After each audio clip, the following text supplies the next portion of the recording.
নমস্কাৰ কেন্দ্ৰীয় চৰকাৰৰ কৰ্মচাৰীৰ কাৰণে এটা গুৰুত্বপূৰ্ণ খবৰ কেন্দ্ৰীয় চৰকাৰৰ কৰ্মচাৰীৰ বাবে সুখবৰ কৰ্মচাৰীয়ে বাৰ্ষিক লাভ কৰিব 30 দিন পৰ্যন্ত আৰ্ণ লিভ মন্ত্ৰী জিতেন্দ্ৰ সিঙৰ ঘোষণা অৰ্থাৎ কেন্দ্ৰীয় চৰকাৰৰ কৰ্মচাৰীসকলে এতিয়াৰে পৰা 30 দিনৰ আৰ্ণ লিভ লাভ কৰিব এই সম্পৰ্কত কেন্দ্ৰীয় মন্ত্ৰী জিতেন্দ্ৰ সিং ডাঙৰীয়াই এক গুৰুত্বপূৰ্ণ ঘোষণা কৰিছে আৰু কি ক্ষেত্ৰত তেওঁলোকে বিশেষ লিভ বা ছুটি লাভ কৰিব সেই সম্পৰ্কতো আপোনালোকক অৱগত কৰিম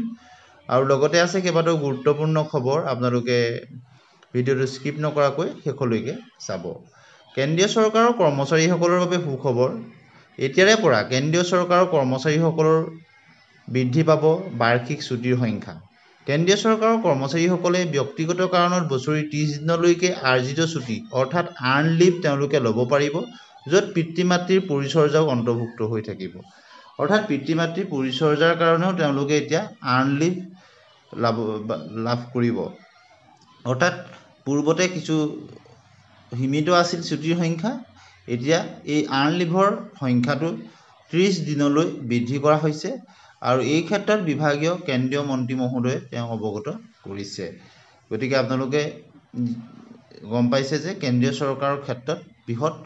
লিভৰ ক্ষেত্ৰত পৰিৱৰ্তন কৰা হৈছে এই কথা কেন্দ্ৰীয় ৰাজ্যিক মন্ত্ৰী অৰ্থাৎ union minister of state for personnel Jitendra সিঙে কালি ৰাজ্যসভাত জনাইছে তেওঁ লগতে কয় যে এই আৰ্ণ লিভৰ উপৰিও কৰ্মচাৰীসকলে বছৰি 20 দিন অৰ্ধ ছুটি অৰ্থাৎ হাফ পে লিভ 8 দিনৰ নৈমিত্তিক ছুটি কেজুৱেল লিভ আৰু 2 দিনৰ ৰেষ্ট্ৰিক্টেড হলিডে তেওঁলোকে লাভ কৰিব অৰ্থাৎ তেওঁলোকে কেৱল আৰ্ণ লিভেই নহয় ইয়াৰ উপৰিও তেওঁলোকে হাফ ডে লিভ ৰেষ্ট্ৰিক্টেড লিভো লাভ কৰিব আৰু মন্ত্ৰী জিতেন্দ্ৰ সিঙে কয় যে central civil service leave rule 1972 অনুযায়ী এইসমূহ ছুটিৰ সুবিধা প্ৰদান কৰা হৈছে আৰু এই নিয়মসমূহ 1 জুনৰ পৰা হৈছে এই নিয়ম অনুসৰি বিভিন্ন ধৰণৰ ছুটি প্ৰদান কৰা হয় যেনে earned leave half pay leave commuted leave leave not due extraordinary leave maternity leave paternity leave child care leave study leave special disability leave seamen's sick leave hospital leave আৰু ডিপাৰ্টমেণ্টেল লিভ গতিকে তেওঁ সকলোখিনি কথা বুজাই কৈছে যে কোনখিনি ক্ষেত্ৰত কেনেধৰণৰ লিভ লাভ কৰিব য'ত earned leave half pay leave commuted leave leave not due extraordinary leave maternity leave paternity leave child care leave study leave special disability leave এইসমূহ অন্তৰ্ভুক্ত আছে আৰু এই ছুটিসমূহ বছৰত দুবাৰ অৰ্থাৎ 1 জানুৱাৰী আৰু 1 জুলাই তাৰিখে আগতীয়াকৈ কৰ্মচাৰী লিভ একাউণ্ট অৰ্থাৎ ছুটিৰ খাতাত জমা হয় আৰু ছুটি লোৱাৰ সময়ত সেই একাউণ্টৰ পৰা কটা হয় যদিও কিছুমান বিশেষ ধৰণৰ ছুটি এই একাউণ্টৰ পৰা কটা নহয় গতিকে বছৰেকত দুবাৰকৈ তেওঁলোকৰ লিভ একাউণ্টত এই ছুটিসমূহ জমা হৈ যায় আৰু তাৰ পৰাই যেতিয়া তেওঁলোকে ছুটি লয় তাৰ পৰা কটা হয় কিন্তু কিছুমান বিশেষ লিভ তাত অন্তৰ্ভুক্ত হোৱা নাছিলে casual leave restricted holiday compensatory off and special casual leave ইত্যাদি চৰকাৰে সময়ে জাৰি কৰা কাৰ্যকৰী নিৰ্দেশনা অৰ্থাৎ এক্সিকিউটিভ ইনষ্ট্ৰাকশ্যনৰ অধীনত নিয়ন্ত্ৰণ কৰা হয় এইসমূহ ছুটি ব্যক্তিগত কাৰণ যেনে বৃদ্ধ পিতৃ মাতৃৰ পৰিচৰ্যাৰ ক্ষেত্ৰতো ব্যৱহাৰ কৰিব পাৰি গতিকে সুখবৰ অন্য এটা খবৰ আহিছে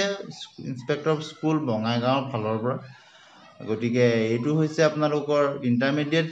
শিক্ষকসকলৰ ক্ষেত্ৰত যি 8700 গ্ৰেড পে তেওঁলোকে প্ৰদান কৰা হৈছিল সেই ক্ষেত্ৰত কিছু তথ্য বিচাৰি বিভাগীয় অৰ্ডাৰ নাম্বাৰ বিচাৰি তেওঁলোকৰ ইনফৰমেশ্যন বিচৰা হৈছে আপোনালোকে নিশ্চয় দেখিছে এটা principal head of the amalgamated school BDC বঙাইগাঁৱলৈ দিয়া হৈছে বিষয়বস্তুটো আপোনালোকে দেখিছে যে যি বহু বিদ্যালয় যিসমূহ উচ্চ মাধ্যমিক বিদ্যালয়ৰ শিক্ষক তেওঁলোকক আমালগেমেটেড হাই স্কুলত তেওঁলোক সংযোজন হৈ গ'ল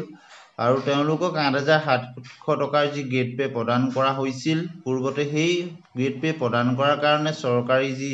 office order number date copy এইবিলাক এটেচ কৰি দিবৰ কাৰণে কোৱা হৈছে তেওঁলোকৰ name of the school category of post provision of grade pay allowed office order number and date of copy restricted date of effect এই সকলোখিনি বিচাৰি এখন পত্ৰ প্ৰেৰণ কৰা হৈছে আৰু আপোনালোকে নিশ্চয় জানে এই ক্ষেত্ৰত গুৱাহাটী উচ্চ ন্যায়ালয়তো এটা গোচৰ চলি আছে যেহেতু